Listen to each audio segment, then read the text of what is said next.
Bom, a situação no Afeganistão, você sabe, continua tensa. Hoje, o grupo extremista Talibã pediu à população que deixe os arredores do aeroporto de Cabul imediatamente. Ao menos 12 pessoas já morreram no local e o Parlamento Europeu está discutindo a crise no país. Então, vamos lá para a Europa? Falar com a Cecília Malan, que está direto de Londres. Tem as informações para a gente. Cecília, bom dia. Bom dia, Júlia. Bom dia a todos. Olha, o chefe da diplomacia da União Europeia não mediu palavras hoje cedo, uma catástrofe e um pesadelo. Foi assim que Josep Borrell descreveu os acontecimentos no Afeganistão. Catástrofe para a população afegã, para os valores e a credibilidade do Ocidente. O diplomata também condenou a falha dos serviços de inteligência que não anteciparam a volta acachapante do Talibã ao poder. Borrell ainda informou ao plenário que cerca de 100 funcionários europeus e 400 funcionários afegãos com suas famílias já foram retirados do Afeganistão. Outros 300 que trabalharam para governos europeus ou as forças aliadas ainda tentam sair. Temos uma obrigação moral com quem tanto nos ajudou, mas infelizmente não vai ser possível levar todo mundo, disse o diplomata-chefe da União Europeia. Até agora, mais de 8 mil pessoas de 10 nações diferentes já deixaram o Afeganistão. A situação no aeroporto de Cabul, capital do país, continua tensa. O exército americano detém o controle do local, mas do lado de fora as cenas são de desespero. Algumas famílias até entregam seus bebês para os soldados na expectativa de que possam embarcar. Hoje, o ministro da Defesa britânico disse que o Reino Unido não pode retirar menores desacompanhados do país. Nesta quarta-feira, 17 pessoas ficaram feridas quando o caos voltou aos portões do aeroporto internacional de Cabul. O Talibã se pronunciou, como você disse, Júlia disse que quem não tiver direito legal de viajar deve deixar o aeroporto imediatamente e voltar para casa. De acordo com o grupo e a OTAN, 12 pessoas morreram no local desde domingo, quando os militantes assumiram o controle da capital afegã. Segundo o Talibã, todas as mortes foram causadas por tiroteios ou pisoteamentos. Ontem, depois de promessas de um regime moderado, o grupo extremista já reprimiu com violência protestos no país. Pelo menos 3 pessoas morreram a tiros. Vamos ver na reportagem. As palavras, teoricamente moderadas do Talibã dos últimos dias, foram substituídas pela prática brutal do grupo extremista. Manifestantes foram às ruas em Jalalabad, a 150 quilômetros da capital Cabul. Eles queriam colocar uma bandeira do país em uma praça. Foram impedidos com violência e pelo menos 3 pessoas foram mortas a tiros. Esse homem desafiou as armas. Estou parado aqui na sua frente, você pode me acertar com 30 balas, me matar. Vou sacrificar minha vida por esta bandeira. Essa é a minha bandeira. Meu governo logo estará de volta. Essa não foi a única demonstração contrária ao grupo que controla o país agora. O ex-vice-presidente tenta organizar uma resistência. Numa rede social, ele se declarou o presidente legítimo, já que o presidente Ashraf Ghani fugiu do país. Ghani está nos Emirados Árabes Unidos e publicou um vídeo onde afirma que fugiu para não ser linchado e para evitar um banho de sangue no país. E mesmo as maiores vítimas do regime talibã se manifestaram. Um pequeno grupo de mulheres protestou nas ruas da capital. O Departamento de Estado americano afirmou que o Talibã, ao contrário do que diz, está dificultando a chegada dos afegãos ao aeroporto que está sob controle dos Estados Unidos. Mas disse que as negociações com o grupo continuam e que, apesar dos relatos, milhares de pessoas conseguiram chegar para embarcar. Enquanto isso, o Talibã disse que o país deve ser governado por um conselho, sem democracia. E a comunidade internacional começou uma batalha para restringir o acesso do Talibã ao dinheiro do Afeganistão. O ex-chefe do Banco Central do país disse que os quase 9 bilhões de dólares de reservas nacionais estão no exterior e inacessíveis ao Talibã. Os Estados Unidos bloquearam o dinheiro que está em bancos americanos. E o Fundo Monetário Internacional suspendeu o acesso do Afeganistão a recursos do fundo, alegando a falta de clareza sobre a existência de um governo legítimo no país.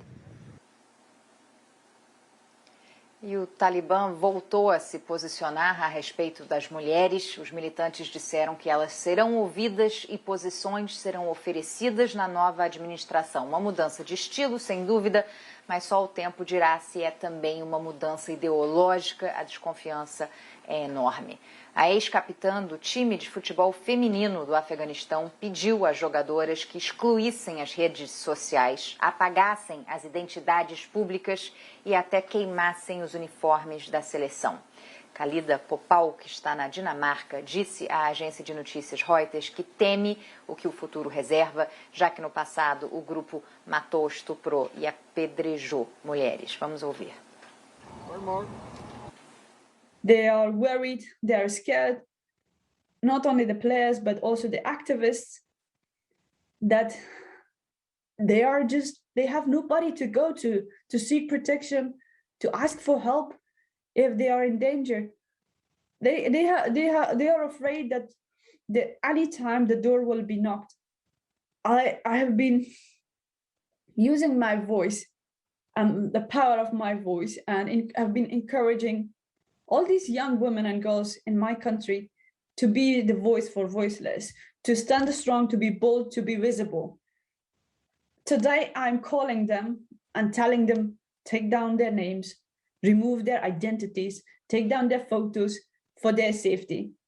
Even I'm telling them to burn down or get rid of your national team uniform. And that is painful for me. Que depoimento. A cofundadora da Liga de Futebol Feminino afegã diz que sempre usou sua voz para encorajar as jovens a se manterem fortes, mas a mensagem dela, Júlia, agora é bem diferente, é uma mensagem para tentar garantir a sobrevivência dessas jovens. Que tristeza. Nossa, muita tristeza essa situação dessas mulheres todas, né? Que por mais que tenha esse discurso de tentativa de alguma ponderação por parte do Talibã, o que a gente tem visto nos relatos é que na prática está acontecendo o que acontecia antes, né? Perseguição às mulheres, perseguição a opositores. Cecília, fica aqui comigo, vamos chamar para a nossa conversa a Fernanda Manhota, que é do Centro Brasileiro de Relações Internacionais. Fernanda, bom dia, obrigada pela sua presença aqui no Em Ponto. Eu começo perguntando para você exatamente isso que a Cecília nos traz de Londres, essas informações sobre a situação das mulheres.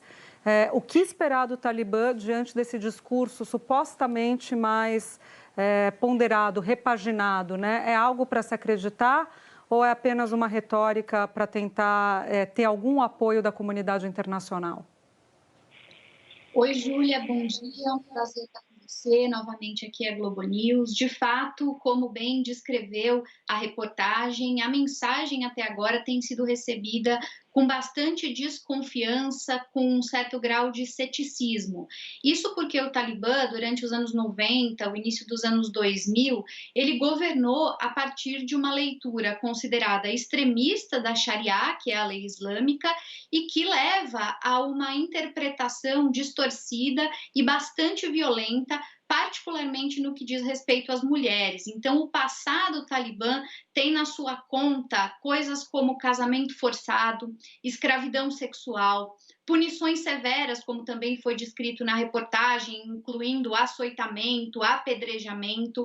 As mulheres tiveram direitos básicos cerceados, não podendo estudar, não podendo trabalhar, não podendo votar, e ainda tiveram que, para além de modificar a própria característica de vestimenta, né, passar a andar acompanhadas de homens em lugares públicos. Então, quando a comunidade internacional resgata essa memória e então se defronta com as promessas novas do Talibã, há muita desconfiança, né? É difícil acreditar que toda essa tradição, que inclusive caracterizou do ponto de vista identitário esse grupo político, vai se desfazer. Eu diria que no momento essa moderação ela tem um caráter muito prático, o caráter de tentar garantir a governança e a transição em nome desse poder desse grupo. Quer dizer, os Estados Unidos, os europeus, a comunidade internacional como um todo e até mesmo aparentes aliados como a Rússia e a China esperam do Talibã essa abertura. Então me parece mais um movimento tático visando sobrevivência política do que exatamente uma mudança de convicções, Júlia. E, Fernanda, uma pergunta aqui de Londres. Agora de manhã, o diplomata-chefe da União Europeia falou sobre a preocupação de alguns países europeus com uma possível nova onda de refugiados, muito semelhante à de 2015, por causa da guerra da Síria, à época. Borrell disse assim que não se tratam de migrantes, e sim de pessoas exiladas, em fuga, tentando sobreviver. Como os governos devem lidar com isso, na sua opinião?